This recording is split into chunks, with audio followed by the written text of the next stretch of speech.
Hi, this is Kagawa Joy and this is Alans. O siya po ay isang elder natin dito sa Sipitan Church, Aguilar. At may katanungan tayo kasi magaling sa Bible at saka may mga vlog siya na pwede yung panoorin. Ano ba yung pangalan niyo doon sa elder? Sa page niyo or ano? The Message of Love. The Message of Love. So, ang katanungan natin ngayon, kasi marami na confuse doon sa mabuti at tama. So, una natin tatanungin kung ano yung mabuti. Yan. Mabuti at tama? Oo. Ano yung pagkakaiba nun? At ano yung pagkakaiba? Ibig sabihin, may explanation yung tama, may explanation yung mabuti, at minsan nagsasama yun. Maganda magsama yun. So, ngayon, tatanungin natin kung ano yung kagandahan nun. Sige.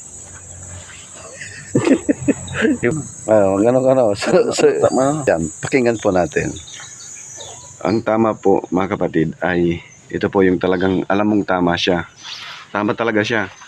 Pero, kung tama nga yun, eh walang application. No, yun yung mabuti.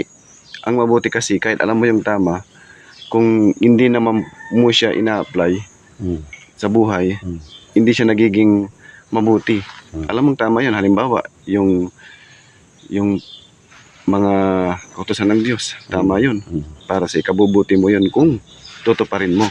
Kaya mabuti na. Kung tutuparin mo, di ba? Pero meron pong elder, meron po yung lagi silang tama, kaya mali.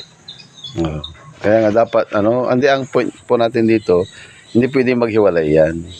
Kasi kung isa kang manalig sa Diyos o mananampalataya, dapat magkasama yan. Kasi kung tama lagi nang ina-apply mo at nakakasakit ka, hindi na siya mabuti. Kaya ang point po natin, dapat combine po yan. So ayan po, sa susunod na lang po. So ibang na explanation natin, ibang topic. So abangan po si Alans. Bye. Lance.